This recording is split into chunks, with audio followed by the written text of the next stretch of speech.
C'est l'expression du dimanche, c'est plutôt la revue de presse du journaliste Alex Taylor, journaliste européen qu'on retrouve comme à chaque fois. Bonjour Alex.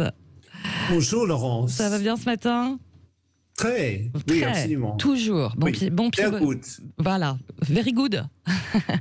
Alors, on va commencer votre revue de presse avec l'Allemagne. D'abord, un mot sur les inondations dans la ville d'Ahrweiler. Je ne sais pas si je le prononce bien ou pas. Et on a vu bien sûr les images épouvantables la semaine dernière. Mais vous vouliez nous parler d'une belle histoire de solidarité.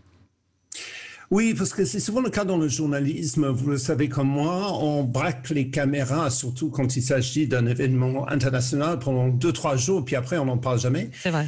C'était déjà le cas avec l'arrivée des réfugiés syriens, enfin ça a duré plus que 2-3 jours, Ouais. mais on parlait de leur arrivée, mais on ne dit pas trop, parce qu'ils sont arrivés en 2015-2016, on ne dit pas trop ce qui s'est passé avec ces millions de réfugiés que l'Allemagne a acceptés. Oui. Eh bien, justement là, c'est une très belle histoire parce que depuis ces inondations en Rhénanie du Nord-Westphalie, en fait, il y a une campagne organisée par des réfugiés syriens que l'Allemagne a donc accueillis dans son pays. Oui. Et ces réfugiés ont organisé cette campagne sur Internet pour dire « ce pays nous a accueillis, nous on sait ce que c'est que de perdre notre maison, il faut qu'on aille les aider ». Et on a vu des images depuis 2-3 jours dans la ville d'Ahrweiler, effectivement, où ces réfugiés sont venus pour rendre à ce pays pour proposer leur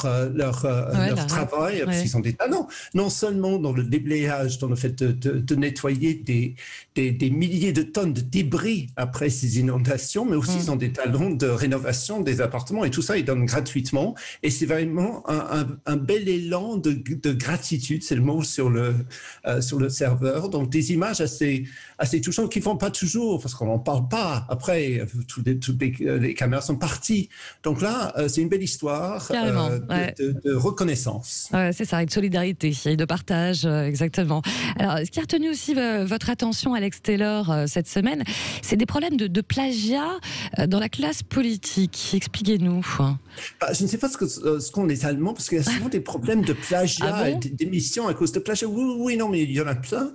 Je pense, en fait, c'est parce qu'ils tiennent beaucoup à leur titre. Moi, j'ai vécu en Allemagne. Oui. J'étais frappé, par exemple, cette semaine, il y a la dernière conférence de presse de l'été de la chancelière Angela Merkel, mais elle n'est pas présentée comme chancelière, elle est présentée comme docteur. Parce que c'est très important, oui, c'est très important de savoir quand vous êtes en face d'une Allemande ou d'un Allemand, si c'est un docteur, ils tiennent beaucoup à leur titre. Alors du coup, les problèmes de plagiat sont très importants. Et dernière en date, c'est justement celui qui est favori pour la remplacer, Armin Laschet, le candidat du centre droit. Et il y a même des chercheurs, figurez-vous, enfin, ils sont tarés, ils ont ça dans la tête, des chercheurs de plagiat, notamment un Autrichien qui s'appelle Stefan Weber, qui a un blog où il chasse le plagiat dans les œuvres. C'est un métier, ça ? C'est un métier, chercheur de plagiat ? C'est un métier, chercheur de plagiat ? Je ne sais pas s'il gagne beaucoup d'argent, mais enfin, il gagne beaucoup de crainte et de réputation, parce qu'il poursuit tout le monde. Le livre d'Armin Laschet contenait des passages qu'il a pompés directement. Donc, c'était révélé il y a 2 jours, donc il s'est excusé. Tout ceci après une affaire de plagiat avec celle qui était favorite pendant quelques semaines, la candidate des Verts, Annalena Baerbock. Elle aussi a été victime de ce chasseur de plagiat. Donc, elle a dégringolé dans les sondages parce que il y a 1 mois, elle menait les sondages, et là elle est redescendue à 21%, mais Armin Laschet maintenant accusé de plagiat, ce qui va pouvoir tenir lui aussi la première place. Donc c'est vraiment quelque chose qui est très important. Il y a d'autres, la ministre de l'Éducation il y a quelques années a dû démissionner parce qu'elle a pompé des passages entiers dans sa thèse, et la ministre de la Famille, je pense au début de cette année, a également dû démissionner pour la même chose. Donc, si vous êtes allemand, si vous êtes responsable politique, ne plagiez rien. C'est clair. Parce que nous, en France, ça existe aussi quand même.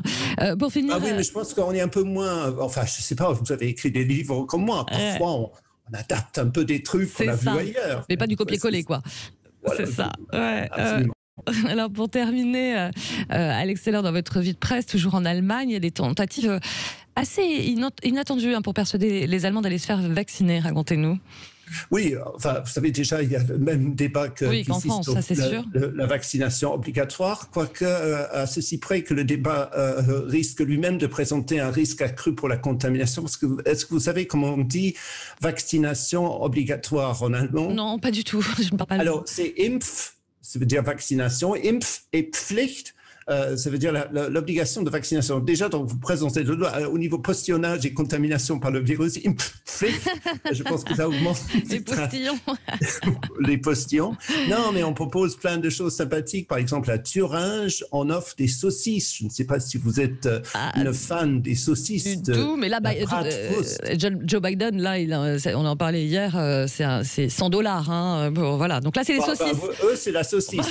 C'est pas cher, les Allemands, parce que ça a doublé les queues dans une ville qui s'appelle Sonneberg. Il y avait 250 personnes, alors que la semaine passée, il n'y en avait que 140. C'est uniquement avec l'appât des saucisses. Sinon, il y a des soirées. Vous savez, Berlin, par exemple. J'ai vécu à Berlin. Le slogan, c'est Berlin kann impfen, Berlin kann Party. Berlin, c'est faire des soirées dans des clubs. Berlin, c'est vacciner. Donc, les jeunes, maintenant, avant d'aller danser, il y a dans les églises, dans les supermarchés, on veut vraiment vacciner les Allemands. Donc, on essaie par tous les moyens. Je ne sais pas si une saucisse, ça vous je ne suis pas certaine que ce soit totalement... que ça va convaincre les sceptiques.